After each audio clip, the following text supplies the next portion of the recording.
Y ahora pasamos al consejo de la palabra del Señor con Edgar Calderón. Alabado sea el nombre precioso de Cristo. Sea bendito el nombre de Jesús. Y espero que Dios nos hable, nos nutra y nos enseñe en esta oportunidad. Sea bendito el nombre glorioso de Cristo Jesús de Nazaret. Capítulo 4, verso 1 de Timoteo. ¿Qué es lo que dice la palabra? Pero el Espíritu dice claramente que en los postreros días algunos apostatarán de la fe, escuchando a espíritus engañadores y a doctrinas de demonios. Por la hipocresía de mentirosos que, teniendo cauterizada la conciencia, prohibirán casarse y mandarán abstenerse de alimentos que Dios crió, para que con acción de gracias participen los creyentes, los que han conocido la verdad. Muy bien, Padre, te adoramos, te bendecimos, te damos infinitamente gracias por tu amor, por tu poder, por tu misericordia, y te rogamos, Padre, que por favor tomes control de nuestra mente, de nuestro corazón, de nuestra vida, que nos hables de tal manera que podamos entender. Por favor, Señor, ayúdanos a ser diligentes y prudentes en tu palabra. Amén. Gloria a Dios. Bueno, vamos a tomar nuestro lugar, y así como está ya sentadito, ahora venga conmigo a 2 de Timoteo, en el 4:1 también. 2 de Timoteo. Leímos 1 de Timoteo, pero ahora vamos a 2 de Timoteo 4:1. ¿Qué es lo que dice la palabra? En 2 de Timoteo 4:1 dice: te encarezco delante de Dios, muy importante, y del Señor Jesucristo, que juzgará a los vivos y a los muertos, y en su manifestación y en su reino, que prediques la palabra, que instes a tiempo y fuera de tiempo, redarguye, reprende, exhorta con toda paciencia y doctrina, porque vendrá tiempo cuando no te sufrirá la sana doctrina, sino que teniendo comezón de oír, se amontonarán maestros conforme a sus propias concupiscencias. ¿Qué tiene que ver esto en un servicio de liderazgo? Bueno, es que la iglesia se sostiene, número uno, por la instrucción de la palabra. A la instrucción de la palabra es lo que comúnmente se llama como columna de fe o profesión de fe. ¿En qué creemos? ¿Por qué hacemos lo que hacemos? Si cantamos, ¿por qué cantamos? Si aplaudimos, ¿por qué aplaudimos? Si nos arrodillamos, ¿por qué nos arrodillamos? Todo esto tiene que estar en el manual de fe. Y es muy importante que si nosotros vamos a predicar, sepamos lo que vamos a predicar. Porque ¿cómo nosotros enseñaremos a otros lo que no alcanzamos a entender? De ninguna manera. Entonces, acá, hermanos amados, estamos viendo que en los últimos tiempos, antes del advenimiento de nuestro Señor Jesucristo, habría un periodo llamado el periodo apostático, donde ¿qué es la apostasía? No es otra cosa que el adulterio de las escrituras. Adulterar es segregar, agregar al producto original, desvirtuando su misma esencia. Usted puede alterar la leche echándole ¿qué? Agua. Para que usted tenga una idea, una señora tenía una granja en un campo, en un farmer muy productiva, y el lechero siempre venía en su caballo. Por este lado traía un tambo de leche y por el otro lado traía otro tambo de leche. Así que cuando venía al río, llenaba los tambos casi a un 95%, pero cuando venía por el río cristalino, inclinaba hacia el caballo y ¡pum!, le ponía el tapón. Inclinaba al otro lado, ¡pum!, le ponía el tacón. Llegaba al pueblo y el 5% de leche, pues no era la gran cosa del 95%, y así vendió leche por mucho tiempo. Pero un día, cuando estaba llenando del tambo grande, para el litro pequeño, se le cayó una piedrecita. Y entonces la gente vio que traía piedras del río. Y le dice: oiga, señor, usted está llenando esos tambos con agua del río. Ahí estaba que tenía piedras en los riñones, digo. Así es como nos están diciendo a nosotros ahora. La gente está alterando el producto de la leche espiritual, la cual no debe de ser adulterada. Le están poniendo precisamente el aliciente de lo que la gente quiere oír, porque vendrá tiempo donde no se sufrirá la sana doctrina, sino que la gente, dice el apóstol Pablo, tendría comezón de oír. Entonces ahora, básicamente el motivador, porque ya no es predicador, el motivador habla de acuerdo a lo que la gente quiere oír. Y por eso la gente ya no adora a Cristo, sino a los predicadores. porque les traen el dulcito. Usted quiere ganarse un niño, dele dulce. Pero sí, claro, se va a ganar el niño, pero le va a tumbar los dientes. Porque en realidad el niño no debe de ganarse con dulces. El niño debe ganarse con el ejercicio del cariño, del juego, de la enseñanza. Pero bueno, ganarse rápido a un niño es darle un dulce y túmbele los dientes. Para ganarse un perro, tírele un chorizo. Pero queridos y apreciados hermanos, nosotros tenemos que ir un poquito más allá. Y saber que no es lo que yo quiero oír. Y que muchas veces la palabra no me va a agradar. Es que en realidad la palabra no es para que me agrade, es para que me edifique. Es para que me quebrante, es para que me confronte. Y alguna vez dice, el pastor no me ama porque me regaña. Si no le amara, yo dejara que usted hiciera lo que se le dé la gana. ¿Qué me importa a mí que usted se pierda? Estando yo salvo, podría ser como los pastores que dice la palabra del Señor en el Antiguo Testamento, que se apacientan a sí mismos. ¿Qué importa? Pero no, tenemos que confrontar, te encarezco delante de Dios y del Señor Jesucristo, que juzgará a los vivos y a los muertos en su manifestación y en su reino, que prediques la palabra. No lo que tú creas que es bueno o lo que no ofenda a la gente o para que la iglesia se mantenga llena, pues nada más háblales de prosperidad y de confesión positiva y que todo el mundo salga contento. No se trata de esto, sino redarguye. ¿Qué es redarguir? Es hacer conciencia, es llegar a la profundidad, reprende y exhorta. Ahora, no nos vamos por el camino antiguo, pero no por el camino de la ofensa. Cuando dice reprende, quiere decir que en un determinado momento voy a tener que decirle, hermanito, perdóneme, lo que está haciendo no es correcto. Y no importa que usted sea mi hijo, mi hija, mi sobrino, mi primo, mi cuñada, mi suegro, mi suegra, mi hermano, no importa. En la palabra del Señor no hay familia. La palabra debe ser la palabra. Reprende, es decir, hermanito, quiero hablar con usted, mire, sentémonos, platiquemos. Por supuesto, si una persona tiene gripe, yo no voy a vacunar la iglesia, yo no le voy a tirar a usted públicamente para juzgarle un error. Para eso hay cuartos, para eso hay oficina, para eso podemos hablar. Pero mire lo que dice, reprende, exhorta. La exhortación no es maltratar. Si usted va a pensar que un día yo me voy a parar aquí a ofender y a decirles para que ustedes aplaudan, hijos del diablo, bola de carnes con ojos, y ustedes, ¡ah, gloria a Dios! Dios me está hablando. No, esa es una abusivez. Exhortar es enseñar de tal manera que podamos entender. Y sigue diciendo, reprende, exhorta con paciencia y con doctrina. Por eso es que cuando yo me enojo, porque aunque usted no lo crea, a veces me enojo, yo no le llamo la atención cuando estoy enojado, porque en la ira del hombre no obra la justicia de Dios. Yo espero que se me pase. Y cuando ya no estoy enojado, entonces es que hablo con usted, porque si estoy enojado, o cuando usted está enojado, por favor no hable con su esposa ni con sus hijos, ni trate de arreglar ningún problema. Es más, cuando usted vea un problema o escuche que alguien está hablando, que está diciendo, no averigüe nada cuando usted está enojado. Espere que se asiente la leche y piense con la cabeza, no con el corazón, no con el hígado.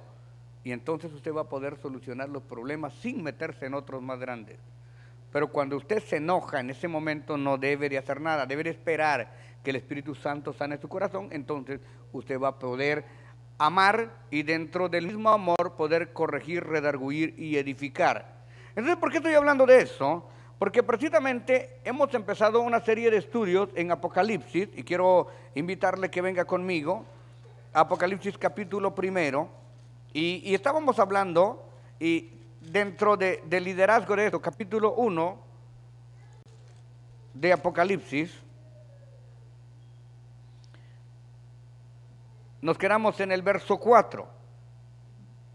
Y aquí es donde vamos a entrar en esencia de doctrina. Y Juan a las 7 iglesias que están en Asia, gracia y paz a vosotros del que es, el que era y el que ha de venir, y de los 7 espíritus que están delante del trono.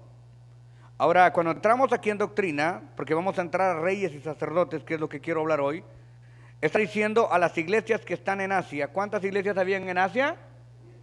7, ¿no es cierto? ¿Cuántas son las dispensaciones? 7. ¿Cuántos días trabajó el Señor? 7. Muy bien. Y el milenio es la 7ª dispensación, o sea, una puerta de salvación en cada una de las dispensaciones. Esto es algo muy importante. De el que es, o sea, nunca dejó de ser, aunque entregó el cuerpo. El que era, porque antes de tomar cuerpo ya era Dios y estaba con Dios. En Juan 1:1 dice, en el principio era el verbo, o sea, el verbo era Cristo, el verbo era Dios y el verbo era con Dios. O sea, el que era, el que es y el que ha de venir. El primogénito de los muertos, porque Jesús es la primicia de los que durmieron.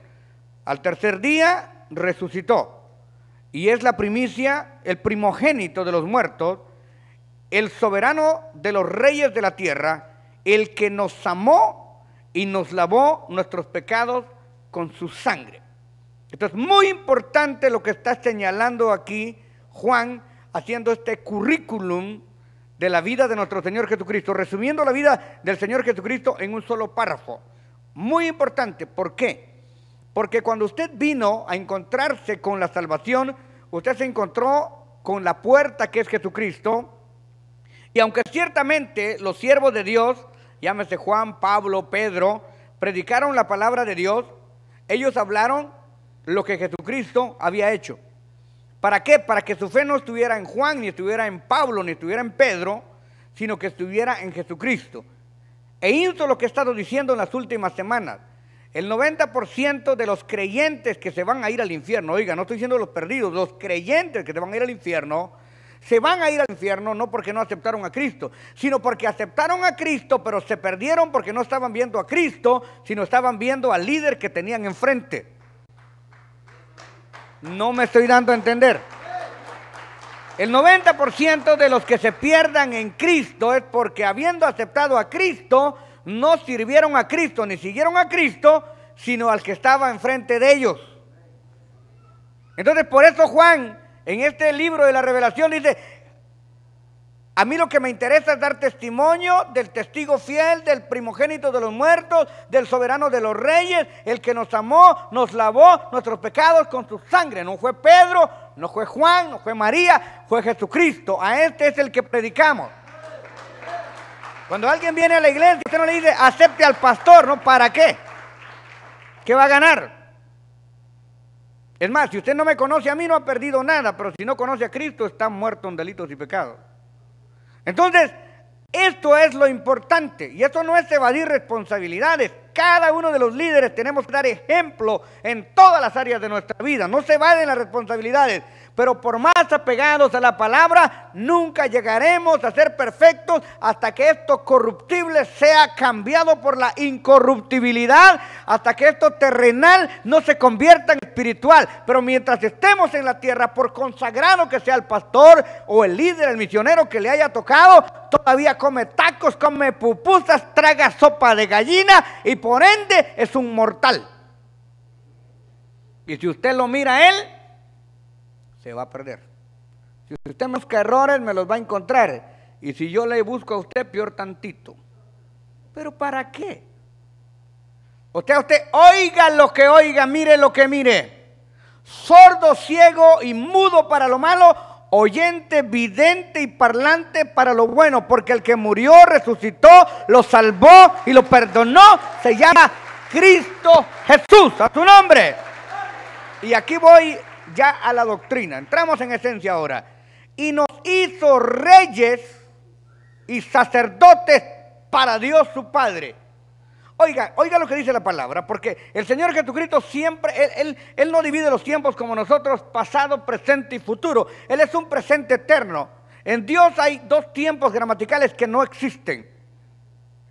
Él vive solamente en el presente, Él no tiene futuro. Él es el futuro y no tiene pasado, Él es el eterno presente. Entonces dice, nos hizo reyes y sacerdotes. Cuando me dice, nos hizo, yo le veo la cabeza al hermano Blanco, todavía no tiene corona. Le veo al hermano Ricardo, tampoco. Ustedes me ven a mí, ni pelo tengo. Entonces, ¿cómo es que nos hizo? Y todavía no somos. Es que Dios no llama las cosas que no son como si fuesen. Pero en cada dispensación hay un ministerio. Aquí ya está hablando directamente del milenio, donde van a estar los reyes y los sacerdotes. Si ahora dentro de un ministerio, con todo mi respeto, ustedes saben que yo nunca critico a ninguna religión. Las religiones son muy bonitas y hay religiones que tienen virtudes increíbles, pero ninguna religión puede salvar. La religión es un sistema humano que trata de encaminar al hombre hacia Dios, pero ninguna puede. El único que salva es Jesucristo. Si usted ve que en alguna religión hay sacerdotes, que bueno, los felicito, pero teológicamente, bíblicamente, en este tiempo de la gracia, no hay sacerdotes. En el tiempo de la gracia solamente hay un solo sacerdote que está sentado a la diestra de Dios.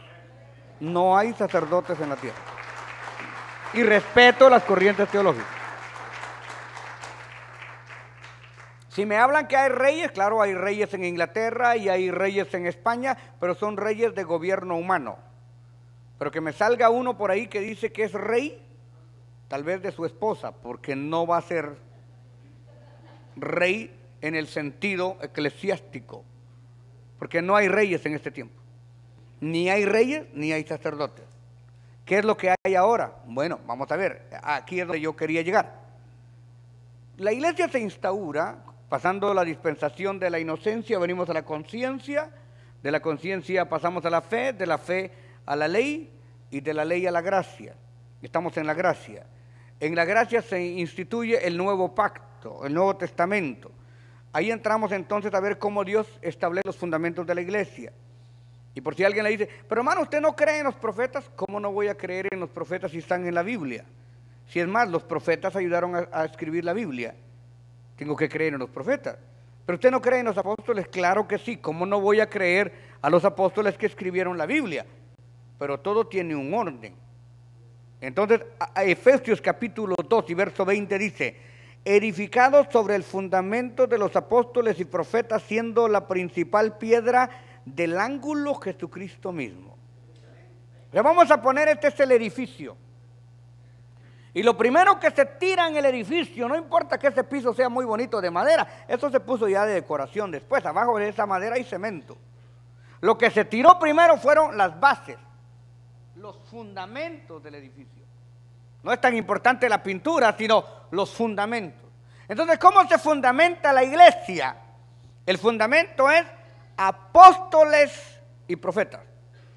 Todos los profetas que escribieron en el Antiguo Testamento no escribieron por su propia voluntad, sino que fueron inspirados por el Espíritu Santo. ¿Y por qué habían profetas? Es que Jesucristo no había venido. El Espíritu Santo no se había derramado. Dios hablaba directamente a visión de hombres y a veces hablaba personalmente, tipo Moisés. No había otra alternativa. Entonces ellos escribieron esa parte de la Biblia, los profetas y los apóstoles. Ellos son los fundadores, ellos pusieron el fundamento y nadie puede poner otro fundamento sobre el fundamento que ya está puesto. Nadie. ¿Y quién es la principal piedra del ángulo? Jesucristo mismo. Entonces, ¿creemos en los profetas? Sí, Señor. ¿Creemos en los apóstoles? Sí, Señor. ¿Pero ejercen los profetas hoy en día? ¿Ejercen los apóstoles hoy en día? Vamos a ver, Efesios capítulo 4, verso 11. Él mismo constituyó a unos apóstoles, a otros profetas, a otros evangelistas, a otros pastores y maestros. 5 ministerios para la edificación de la iglesia. Los primeros 2 ministerios que él constituye son apóstoles y profetas. Después constituye evangelistas, pastores y maestros. Dentro de este muy buen edificio que se establece, que es lo que hoy conocemos como iglesia, no en cuanto a un edificio físico, sino espiritual, nos vamos entonces a Hechos 1:21. Y vemos que los apóstoles terminaron hasta el año 98 de nuestra era con el último apóstol que fue sacrificado en la isla de Patmos. Apóstoles hasta Juan, hasta Pablo es el último llamado y se muere Juan y se terminaron los apóstoles. Los profetas terminan con Juan, pero vamos a ver lo que dice la Biblia. Hechos capítulo 1, verso 21 dice: es necesario pues que de estos hombres que han estado junto con nosotros todo el tiempo que el Señor Jesús entraba y salía entre nosotros, comenzando desde el bautismo de Juan hasta el día que de entre nosotros fue recibido arriba, uno se ha hecho testigo con nosotros de su resurrección. Y señalaron a dos, a José llamado Barsabás, que tenía por sobrenombre Justo, y a Matías. Y orando dijeron: Señor, tú que conoces los corazones de todos, muestra cuál de estos dos has escogido para que tome parte de este ministerio y apostolado, del cual cayó Judas por transgresión, para irse a su propio lugar. Y les echaron suertes, y la suerte cayó sobre Matías, y fue contado con los 11 apóstoles. ¿Cuáles fueron los requisitos de elegir a Matías? Es necesario que dentro de nosotros tomemos en consideración uno de los que ha salido y ha entrado con nosotros, porque el apóstol era básicamente un testigo. Por eso empieza Juan en Apocalipsis y dice que ha dado testimonio de la palabra y de Jesucristo. Yo no puedo dar testimonio de alguien que no... A veces viene la gente y me dice: hermano, hágame un favor, sí, hágame una carta que yo me congrego con usted desde el año, qué sé yo, de 1989. De veras, le digo yo, pero la iglesia empezó a funcionar en el 2000. O sea, no se puede, ¿no es cierto? O sea, no puedo escribir una carta que le pongo yo que este es cristiano desde, qué sé yo, el año 2005, pero vino a la iglesia en el 2014. Y si en el 2007 lo metieron a la cárcel por drogadicción, entonces vamos a tener un buen cristiano drogadicto. No se puede, ¿verdad? Para dar testimonio hay que conocerlo. Para recomendar a alguien, usted no recomiende a cualquiera. Entonces aquí, hermano, era necesario que esa persona que tomara el apostolado hubiese conocido personalmente a nuestro Señor Jesucristo y encaja dentro de los apóstoles del Cordero. Muy importante, y no hay otros apóstoles, solamente los del Cordero. Entonces, hermanos amados, si tomamos como base esto, entonces sabemos que los apóstoles pusieron el fundamento, los apóstoles y los profetas, pero ya el edificio siguió subiendo. Entonces, dentro de la dispensación que estamos, todavía subsisten 3 ministerios: pastores, maestros y evangelistas. Pero estos 3 se van a terminar. En el momento del arrebatamiento de la iglesia, no se va a enojar nadie porque ya no van a ser pastores. Tampoco vamos a tener evangelistas. ¿Para qué queremos pastores si en el milenio va a estar el príncipe de los pastores? ¿Para qué queremos pastores? Usted, si yo le pregunto: ¿quién quiere usted que los pastoree? ¿Jesucristo o yo? Por supuesto. Entonces Él va a ser el pastor. ¿Para qué vamos a querer maestros si todos los que se salvaron ya conocen la palabra del Señor? Además va a estar el maestro de maestros. ¿Para qué queremos otro? ¿Para qué queremos evangelistas?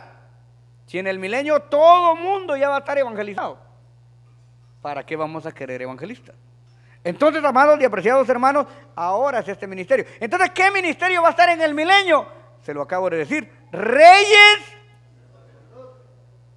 Y habrán reyes y reinos. Por eso ahora nosotros nos fajamos predicando la palabra del Señor, porque viene una recompensa. Dele gloria a Dios para que se despierte el vecino. Gloria sea su nombre.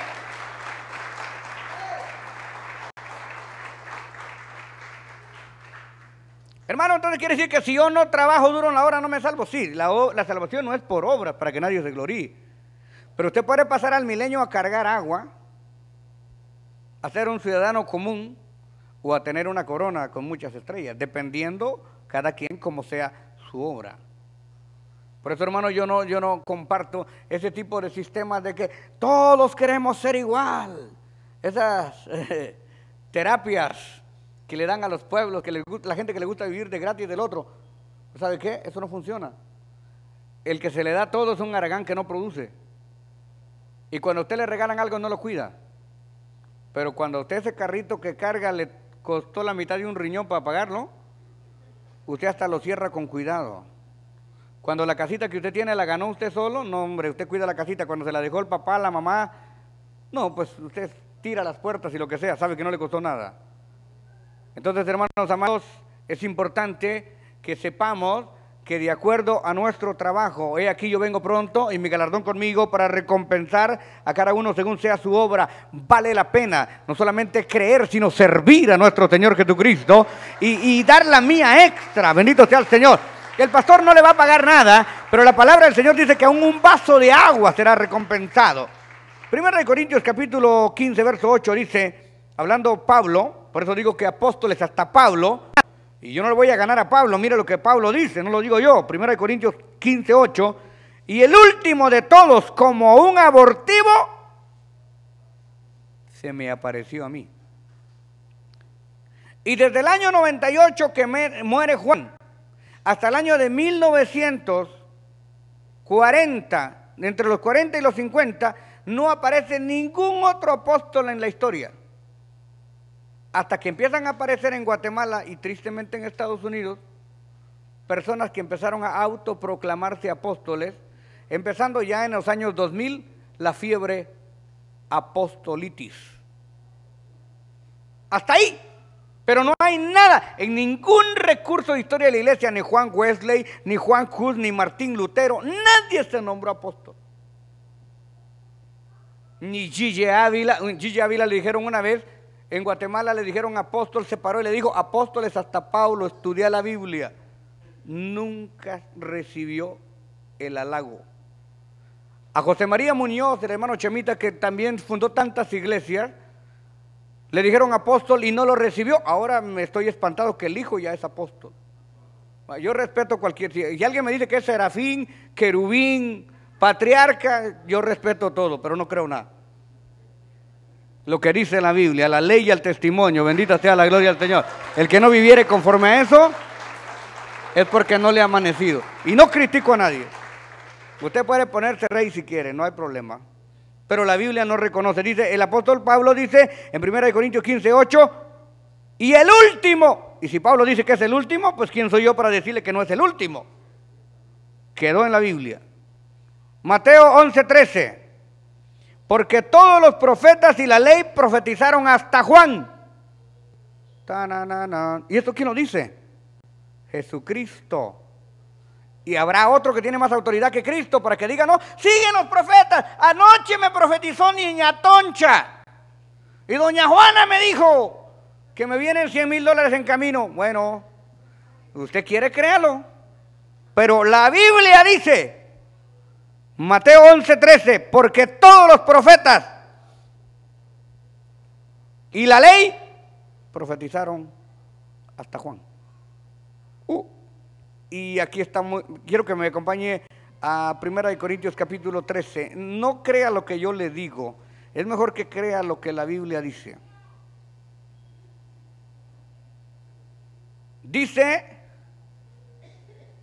en 1 Corintios capítulo 13 y su verso número 8. ¿Ya lo tenemos? Dice, el amor nunca dejará de ser, pero las profecías se acabarán. ¿Cómo? Pero si yo ando mandando dinero a Guatemala para que me profeticen. Hay gente que anda pagándole a una señora, a un señor en El Salvador para que le profeticen, para que le orienten. Y dicen, mándame más dinero porque necesito entrar en ayuno y oración por ti. Otros dolaritos más. Dice, el amor nunca dejará de ser, pero las profecías se acabarán y cesarán las lenguas y la ciencia se acabará. Porque en parte conocemos y en parte profetizamos. Pero cuando venga lo que es cierto, ¿cuál es lo que es cierto? Lo que es parte se acabará. Se terminó de escribir la Biblia y se acabó la profecía. Porque todos los profetas y la ley profetizaron hasta Juan. Ya nos vamos. Esta musiquita quiere decir que ya nos vamos. Lucas 16, 16. La ley y los profetas eran hasta Juan. Desde entonces el reino de Dios es anunciado y todos se esfuerzan a entrar por él. ¿Quién habló de eso? Jesucristo. Entonces no hay profecía. Sí hay profecía. ¿Dónde está? Vaya conmigo a 2 de Pedro, capítulo 1, verso 19. Cuando yo hablo conforme a la palabra, porque yo me puedo equivocar, la palabra no se equivoca. Segunda epístola de Pedro, casi llegando a Apocalipsis, capítulo 1 y verso 19, con esta nos vamos. ¿Qué es lo que dice? Tenemos también la palabra profética más segura, a la cual hacéis bien de estar atentos como una antorcha que alumbra en lugar oscuro hasta que el día esclarezca y el lucero de la mañana salga en nuestros corazones. Enfatizo, tenemos también la palabra que dice profética más segura. ¿Usted cree en la profecía? Bien hace. Esta es su profecía. infalible. El hombre se puede emocionar y se puede equivocar. La palabra de Dios no falla. Esta es la palabra profética. Así que cuando alguien aparezca por ahí le diga: hermano, vamos a soltar una palabra profética. En primer lugar, nadie puede soltar porque la palabra no está amarrada. Y vamos a soltar una palabra profética. Profética, usted no puede andar buscando profecía con la Biblia llena de polvo en su casa. Aquí está la profecía. Esta es su salvación. Bendita sea la gloria de Dios. Aleluya, esta palabra germina, esta palabra da vida. Es viva y eficaz y más cortante que toda espada de dos filos. Hoy esta palabra ha llegado a su mente y a su corazón. Déjeme decirle algo y concluyo. Vale la pena servir a Dios. Vale la pena instruirse. No podemos darle un aplauso a la ignorancia. Es el tiempo de buscar a Dios como nunca. Es el tiempo de consagrarnos. Cristo viene. Jesucristo viene. El fin se acerca. Hoy la apostasía se ha multiplicado. Hoy la gente no quiere ser redarguida. Hoy la gente quiere ser consentida. Hoy la gente quiere ser emocionada y no quiere ser instruida. Pero hoy usted vino a buscar la palabra viva y eficaz. Hoy vino a llenarse de la palabra de Dios. No podemos confundir la gordura con la hinchazón, ni la locura con la unción. La unción viene de la palabra. La unción emana de la palabra, porque la palabra es espíritu y vida. Nos ponemos todos de pie en esta hermosa hora. Hoy yo siento la presencia del Señor. Alabe su nombre. Alabe su nombre, alabe su nombre, alabe su nombre, alabe su nombre. Alabada sea la gloria de Dios, alabada sea la gloria del Señor. Todo aquel que vino enfermo. Es así como llegamos al final de la transmisión correspondiente a este día. Muchas gracias por tu sintonía. Que Dios te bendiga rica y abundantemente. Recuerda que nuestras transmisiones son todos los días de 7 a 9 de la noche y el domingo de 6 de la tarde a 9 de la noche. Que Dios te bendiga rica y abundantemente. Un fuerte abrazo y particular saludo para ti que disfrutaste de la palabra del Señor. Sigue recibiendo bendición. Gracias por su sintonía y esté pendiente porque en cualquier momento podría estar con usted Edgar Calderón en Palabra Unida. Tenemos servicios todos los días a las 7 de la noche. Los viernes, vigilia y clamor bajo la unción de Dios. Los sábados y domingos, tremendas campañas evangelísticas. Y los lunes, gloriosos conciertos de alabanza con los más reconocidos intérpretes de la música cristiana. Llámenos ahora mismo, 213-840-7500. 213-840-7500. Estamos esperando por usted. 213-840-7500. 213-840-7500. Palabra ungida. Tu vida cambiará.